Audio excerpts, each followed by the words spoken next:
Good morning, students. Today in political science, we are going to discuss the last part of this third chapter called elections and their representation.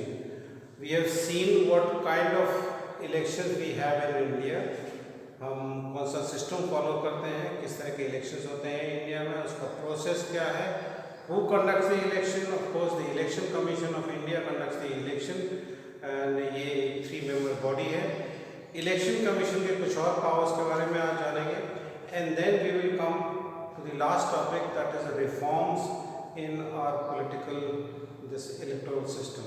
Okay, so let us see कि election commission किस तरह से powerful है. We have seen that during elections the entire government machinery वो election commission के लिए काम करती है and they take the orders from the election commission.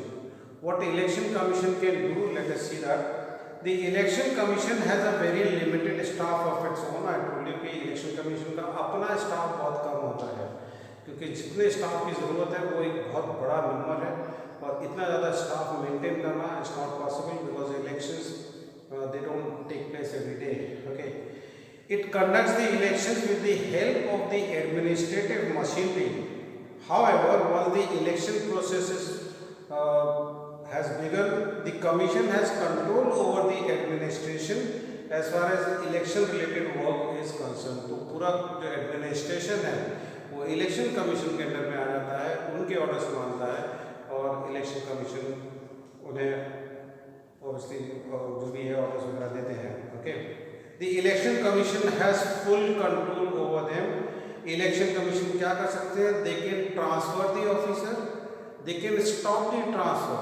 अगर स्टेट में कोई इलेक्शन हो रहा है, स्टेट गवर्नमेंट ने किसी डीएम को ट्रांसफर कर दिया, इलेक्शन कमीशन को लगता है कि नहीं ये सही नहीं है, तो उसका ट्रांसफर रोक सकते हैं, क्योंकि हो सकता है कि वो डीएम इलेक्शन कमीशन की बात मान रहा हो एंड ये चीज़ शायद वहाँ के चीफ मिनिस्टर है जो रूलिंग पार्टी है उनके अगेंस्ट कुछ हो रहा हो तो उनके लिए प्रॉब्लम हो, इसीलिए शायद हम उसे ट्रांसफ़र करें वहाँ से. तो ऐसे केसेस में इलेक्शन कमीशन उसके ट्रांसफ़र को रोक सकता है.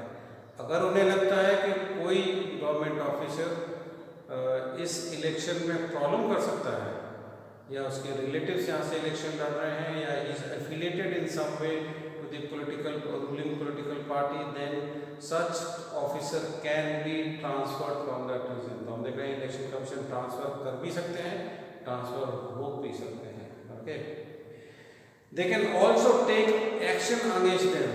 अगर उनकी government officers, government employees, in fact not all of them are officers, जो भी गवर्नमेंट एडमिनिस्ट्रेशन के लोग जो इलेक्शन कमीशन के अंडर में इलेक्शन के समय काम करते हैं वो सभी ऑर्डर लेते हैं इलेक्शन कमीशन से. But suppose somebody refuses to take orders, उस केस में इलेक्शन कमीशन क्या कर सकता है? They have the power to issue, उनको नोटिस भेजी जा सकती हैं, उसे एक्सप्लेनेशन मांगा जा सकता है and the action can be taken against them for failing to act in a non partisan manner. Non partisan manner का मतलब है कि किसी के साथ उनको भेदभाव नहीं करना है और इस तरह से ड्यूटी करनी है. अगर लगता है कि वो किसी को फेवरेटिज्म है और किसी को फेवर कर रहे हैं तो फिर उनके खिलाफ इलेक्शन कमीशन एक्शन ले सकता है. So Election commission of India is powerful in the sense कि वो गवर्नमेंट के लोगों का जो ड्यूटी कर रहे हैं उस समय इलेक्शन कमीशन की उनके ट्रांसफर्स को रोक सकते हैं, उनके ट्रांसफर्स को कर सकते हैं और उनके ऑर्डर्स न मानने पर उनके खिलाफ एक्शन लिया जा सकता है. Okay, it is widely agreed that the election commission is more independent and assertive now that it is still 20 years ago. अगर हम देखें तो 20 साल पहले ये इलेक्शन कमीशन इतना एग्रेसिव नहीं होते थे, वो अपने इतने ज़्यादा पावर्स तब भी थे, पावर्स आज भी हैं, लेकिन तब वो इतने पावर्स को यूज़ नहीं करते थे.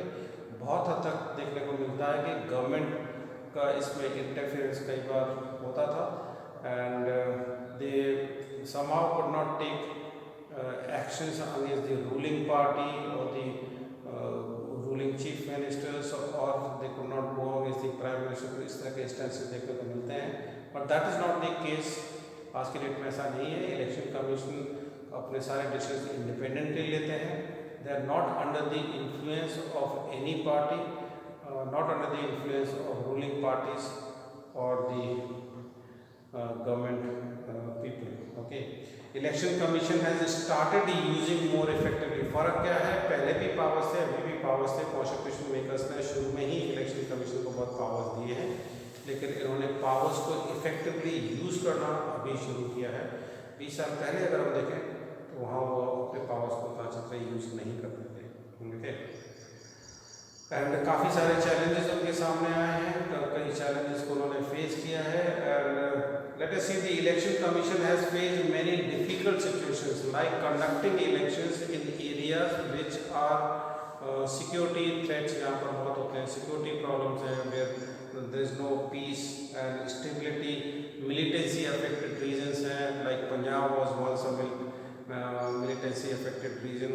जम्मू एंड कश्मीर में इलेक्शन कराना, उन एरियाज में जहाँ पे नक्सलाइट्स का प्रॉब्लम है वहाँ इलेक्शंस कराना, ये बहुत बड़े चैलेंजेस रहते हैं इलेक्शन कमीशन के सामने, लेकिन उन्होंने ऐसा किया है। They conducted elections in Assam, Jammu and Kashmir, Punjab. It has also faced the difficult situation of having to postpone the election. ये राजीव गांधी के समय में कैंपेनिंग करते समय इलेक्शन अनाउंस हो चुके थे, वो कैंपेनिंग कर रहे थे और उन्हें असैसिनेट कर दिया गया। काफ़ी वायलेंस हुआ एंड सिक्स के against, sorry not against Sikhs but there were other kind of unrest South India में, तमिलनाडु एंड ऑल में। वो इंदिरा गांधी के समय में हुआ था सिक्स के अगेंस्ट में। Okay, so after the prime minister, उस समय वो एक्स प्राइम मिनिस्टर थे, प्राइम मिनिस्टर से पहले हो रहे थे, Rajiv Gandhi was campaigning, he was assassinated and in 2002 election commission decide कि इलेक्शन को पोस्टपोन करना ही ठीक है। इलेक्शन को पोस्टपोन किया गया। इलेक्शन कमीशन ने ये डिफ़िकल्ट डिसीजन दिया कि इलेक्शन को पोस्टपोन किया उन्होंने। कई बार उन्हें इलेक्शंस को पोस्टपोन वायलेंस की वजह से भी करना पड़ा, और ऐसा गुजरात इलेक्शन के समय में हुआ कि Gujarat assembly elections were postponed, okay, to the state assembly by a few months, एक दो दिन नहीं, कुछ महीने इसको आगे बढ़ाना पड़ा। This was challenge in the court and court ने इलेक्शन कमीशन के इस डिसीजन को कि free and fair election possible नहीं थे इस माहौल में, इसलिए इलेक्शन को पोस्टपोन करना इलेक्शन कमीशन का सही डिसीजन था। तो हम देखते हैं कि इलेक्शन कमीशन इलेक्शन को पोस्टपोन कर सकते हैं, ये भी उनका एक तरीके से पावर है। So the commission can issue orders to government employees engaged in any election related duties. तो वो कोई भी ऑर्डर्स जो उन्हें लगता है कि फ्री एंड फेयर इलेक्शन कराने के लिए ज़रूरी है, वो ऑर्डर्स वो दे सकते हैं गवर्नमेंट एम्प्लॉयज़ को जो उनके लिए काम कर रहे हैं। The government cannot remove the chief election commission. We have seen ये प्रोसेस बहुत डिफिकल्ट है, ये इम्पीचमेंट का प्रोसेस। वहाँ पे स्पेशल मेजॉरिटी से दोनों हाउस में पास करना होता है रेजोल्यूशन, ऐसा कभी हो नहीं पाया है और ये पॉसिबल भी नहीं है। गवर्नमेंट अपॉइंट तो कर देती है, प्राइम मिनिस्टर नेम रिकमेंड करते हैं प्रेसिडेंट को, काउंसिल ऑफ मिनिस्टर रिकमेंड करती है एंड अपॉइंटमेंट हो जाता है। But if the prime minister और द रूलिंग पार्टी वॉन्ट्स के से हटाया जाए तो it's not so easy. Okay, the commission can cancel an election if it thinks that it was not fair. वहाँ पर फ्री एंड फेयर इलेक्शन कराना possible नहीं है, तो वो इलेक्शन को कैंसिल पोस्टपोन कर सकते हैं, और अगर कहीं गलत तरीके से इलेक्शन हुआ है तो उस इलेक्शन को वो कैंसिल भी कर सकते हैं। ओके, इलेक्ट्रल रिफॉर्म्स पर हम आते हैं। इलेक्शंस में कितना भी सिस्टम परफेक्ट हो, फिर भी उसमें कुछ और इम्प्रूवमेंट हो सकता है। हमारे इलेक्शन के सिस्टम में कई कमियां भी हैं, और ये कमियां आज से नहीं हैं, कई सारे ड्रॉबैक्स हैं हमारे इलेक्ट्रल प्रोसेस में, एंड उसके लिए रिफॉर्म्स की बात होती है। ये कुछ रिफॉर्म्स हुए हैं। क्रिमिनल बैकग्राउंड के लोगों को इलेक्शन में पार्टिसिपेट न करने देना, काफ़ी हद तक ये काम हो पाया है। बहुत ज़्यादा पैसे का इसमें यूज़ होना, कुछ हद तक उस पर कंट्रोल हो पाया है। ओके, एंड रिलीजियस एंड बाकी सारी चीज़ों पर to some degree there has been some improvement, but और क्या रिफॉर्म्स की ज़रूरत है वो देखते हैं।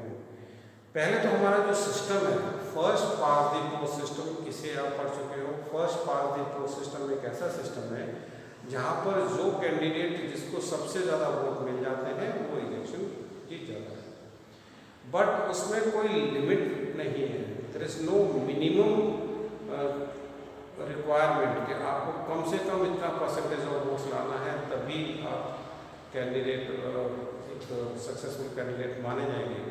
So suppose there are given you this example before also, that suppose किसी भी इलेक्शन को किसी भी कॉन्स्टिट्यूंसी में 1 लाख वोटर्स वोट डालते हैं, उसमें से अगर किसी को 20,000 वोट्स मिल जाते हैं तो वो इलेक्शन कई बार जीत जाता है, क्योंकि कैंडिडेट्स बहुत सारे होते हैं, वोट्स का डिस्ट्रीब्यूशन हो जाता है एंड हाईएस्ट जिसको वोट्स मिलते हैं, सपोज किसी को 20,000 मिले तो टेक्निकली वो भी जीत जाते हैं, which means that 80,000 people, 80% people in that constituency does not want him as the representative, लेकिन वो फिर भी जीत जाएगा क्योंकि उसके पास सबसे ज़्यादा वोट्स हैं। तो कम वोट्स लाकर भी जीता जा सकता है, ये एक ड्रॉबैक है। एंड पार्टीज को जो परसेंटेज ऑफ वोट्स मिलता है उस रिलेशन में उनकी सीट्स नहीं आती हैं। Some parties they get 30% votes and they get more than 40% seats. Some parties they get more than 40% votes, but they might not even get 30% of the seats. तो vote share and seats का जो share है उसका ratio same नहीं है कि आपको vote ज़्यादा मिले तो आपकी सीट्स भी बढ़े, ऐसा ज़रूरी नहीं है। ये FPTP का जो सिस्टम है, first past the post system, FPTP, इसका एक बहुत बड़ा ड्रॉबैक है कि ज़्यादा वोट शेयर होने के बावजूद भी कई बार उन पार्टीज को ज़्यादा सीट्स नहीं मिल पाती हैं। ओके, सो इसमें बदलाव करने की ज़रूरत है। रिकमेंड करने वाले ये नहीं कहते कि प्रोपोर्शनल रिप्रेजेंटेशन सिस्टम को लाना चाहिए। They are saying that some variant of proportional representation system, क्योंकि वो अपने आप में बहुत कॉम्प्लेक्स सिस्टम है। इजराइल में अभी कल ही का न्यूज़ है कि नेतन्याहू जो उनकी जो वहाँ के प्राइम मिनिस्टर थे, उनकी गवर्नमेंट गिर चुकी है। वहाँ पर हमेशा कोalition गवर्नमेंट बनती हैं, किसी को सिंगल मेजॉरिटी नहीं मिल पाती है, बहुत कॉम्प्लेक्स है, कॉन्स्टेंटली वहाँ पर गवर्नमेंट चेंज होती रहती हैं और उसका बहुत बड़ा रीज़न है ये प्रोपोर्शनल रिप्रेजेंटेशन सिस्टम, क्योंकि किसी को क्लियरली मेजॉरिटी मिलती नहीं है, इसीलिए वहाँ पर गवर्नमेंट्स बहुत स्टेबल नहीं होती हैं। नेतन्याहू काफ़ी स्टेबल थे, काफ़ी सालों से थे, बट वहाँ पर गवर्नमेंट्स बहुत फ्रीक्वेंटली चेंज होती हैं। वो तो एक छोटी कंट्री है, 1 करोड़ से भी कम पॉपुलेशन है, so they can afford to do it. It's a wealthy country, but India we cannot afford to do. We need stable governments, and it is important कि हम PR सिस्टम को टोटल अडॉप्ट न करें, क्योंकि उससे हमें stable government नहीं मिलेगी। बट ये सम डिग्री अगर कोई बीच का ऐसा सिस्टम है which is first past the post system and proportional representation system के अगर बीच का कोई रास्ता इंडिया के लिए अवेलेबल होता है तो that is going to be a better thing. Okay, तो हमें अपने ही सिस्टम को इम्प्रूव करने की ज़्यादा ज़रूरत है, रादर देन अपने सिस्टम को कम्प्लीटली हटा दें, क्योंकि इसमें कैंडिडेट्स की अहमियत होती है, लोग अपने कैंडिडेट्स को चुनते हैं, पार्टी की भी इम्पोर्टेंस है। PR सिस्टम में कैंडिडेट्स की एकदम इम्पोर्टेंस खत्म हो जाती है, वहाँ पर पार्टीज की इम्पोर्टेंस रह जाती है। ओके, कॉम्प्लेक्स सिस्टम भी है वो, तो we cannot go in for the total PR system. There should be a special provision to ensure that 1/3 seats are reserved for women. Society में less than 50%, 48-47% are women in India, but their representation in the legislative assemblies, parliament की हम बात करें, state assemblies की बात करें, लोकसभा की बात करें, तो उनका रिप्रेजेंटेशन बहुत कम है। पार्लियामेंट में अब जाके उनका 10-12% पार्ट ये हुआ है कि उनको उतनी सीट्स मिलती हैं। तो सपोज देयर आर 543 कैंडिडेट जो चुनकर आते हैं, तो उसमें से 60, 70, 80 ही उसमें विमेन होती है, जबकि उनका जो शेयर है पॉपुलेशन में वो बहुत ज़्यादा है। अगर हम स्टेट असेंबलीज की बात करें तो वहाँ 5% से भी कम विमेन कैंडिडेट्स जीत कर पहुँचते हैं। वो अपने ऑब्वियसली उस पर नहीं जीत पा रहे हैं, इसलिए बहुत ज़रूरी है कि उन्हें रिजर्वेशन प्रोवाइड किया जाए, इंश्योर किया जाए that 1/3 seats are reserved for women. Women का रिप्रेजेंटेशन इलेक्टोरल प्रोसेस में बढ़ाना बहुत ज़रूरी है। पॉलिटिकल पार्टिसिपेशन उनका बहुत इम्पॉर्टेंट है। Okay, they are voting of course, but उनका जो रिप्रेजेंटेशन है वो स्टेट असेंबलीज एंड पार्लियामेंट में काफ़ी प्रॉब्लम है, उसे बढ़ाने के लिए हमें रिजर्वेशन की ज़रूरत है। स्ट्रिक्ट रूल्स होने चाहिए कि क्रिमिनल बैकग्राउंड के लोगों को पार्टिसिपेट न करने दिया जाए, बट ये कहना कि किसी पे कोई क्रिमिनल केस है उस पर बैन लगा दिया जाए, बिकॉज ऐसे तो फिर किसी को इलेक्शन में पार्टिसिपेट न करने देने के लिए कोई भी किसी पर गलत केस भी लगा सकता है, तो वो एक प्रॉब्लम हो सकता है। ओके, इसमें कुछ हद तक काम हुआ है कि जिसको भी 2 साल या उससे ज़्यादा की सज़ा हो चुकी है वो फिर बाद में इलेक्शन नहीं लड़ सकता। ओके, एग्जाम्पल है that Lalu Prasad will never be able to contest election now, क्योंकि वो सज़ा उनको हो चुकी है। Candidates with any criminal case should be barred from contesting elections. यहाँ लिखा हुआ है कि अगर उनकी अपील भी अभी पेंडिंग है, अभी उन पर कोई केस चल ही रहा है और उनका कोई अभी ऑडिशन नहीं हुआ है, फिर भी उसे बाहर कर देना चाहिए। They should be complete ban on the use of caste and religion. ये बहुत इंपॉर्टेंट है, बिकॉज इलेक्शन प्रोसेस में, इंडियन इलेक्शन प्रोसेस में आज भी वोट्स एंड कैंडिडेट्स को खड़ा करना, वोटिंग होना, ये कास्ट और रिलीजन का बहुत इसमें रोल अभी भी है। कास्ट बेस्ड पॉलिटिक्स जिसे हम कहते हैं वो इंडिया में बहुत है। लोग अपने जो कैंडिडेट की कास्ट को देखकर वोट देते हैं, एंड इसको रोकने की कोशिश करनी चाहिए। So they should be complete ban on the use of caste and religious. Caste और रिलीजन के आधार पर वोट मांगना बहुत कैंडिडेट्स करते हैं, उस पर टोटली बैन होना चाहिए। ऐसा है, they can not ask but ये they do it. Okay, there should be a law to regulate the functioning of the political parties. Political parties के अंदर ही डेमोक्रेसी नहीं है, वो उनके पास कोई मेंबरशिप रजिस्टर्स नहीं होते हैं, वो रेगुलर मीटिंग्स होल्ड नहीं करते हैं, अपनी जो उनके इंटरनल पोस्ट हैं और वो secretaries and presidents those are not elected democratically. जो पार्टी के लीडर्स हैं उनका इलेक्शन नहीं होता है। कई पार्टीज में एक सिस्टम चला आ रहा है, वो जैसे डायनेस्टिक सक्सेशन होता है कि राजा का बेटा राजा बनता है। ये प्रोसेस हम देखते हैं कि कई पॉलिटिकल पार्टीज में है। We have seen this with Samajwadi party, we have seen this with Congress, we have seen this with many other parties, जहाँ पर जिसकी पार्टी है उसी के फिर फैमिली मेम्बर्स को टिकट्स मिलते रहते हैं, फैमिली मेम्बर्स ही बाद में पार्टी को चलाने लगते हैं। तो काफ़ी ये नेगेटिव चीज़ है, बिकॉज डेमोक्रेसी में एवरीवन इज इक्वल, सभी को बराबर मौका मिलना चाहिए, एंड इस तरह का favouritism is not good. Okay, एक और चीज़ है स्टेट फंडिंग। ना ये समझना है, ये हमने समझ लिया। First past the post system से कुछ पीआर जैसा सिस्टम आना चाहिए, not completely PR. Reservation for women, one था reservation for women. State funding ये समझना है, कंट्रोल यूज ऑफ मनी, बहुत ज़्यादा पैसे के दम पर लोग इलेक्शन जीतते हैं। क्रिमिनल बैकग्राउंड के लोगों को रोकना चाहिए। रिलीजियस एंड कास्ट अपील्स पर रोक लगनी चाहिए। स्टेट फंडिंग क्या है? स्टेट फंडिंग ही ये है कि जो इलेक्शन में पैसा खर्च होता है वो गवर्नमेंट को देना चाहिए। This happens in America, this happens in other countries, but they are rich countries, and वहाँ की जो इलेक्शंस हैं they can afford to do it, but in India it's going to be very difficult. Election कराने के लिए ही बहुत ज़्यादा पैसा खर्च होता है, एंड उसमें अगर गवर्नमेंट्स को, कैंडिडेट्स को भी पैसा देना पड़ेगा, क्योंकि कहा जाता है कि जो करप्शन की जो जड़ है वो ये फंडिंग ही है। जब लोग किसी बिजनेसमैन से पैसा लेकर डोनेशन में इलेक्शन लड़ेंगे, तो इलेक्शन के बाद फिर वो बिजनेसमैन इस पॉलिटिशियन से फ़ायदा उठाने की कोशिश करेगा, and that is how the corruption starts.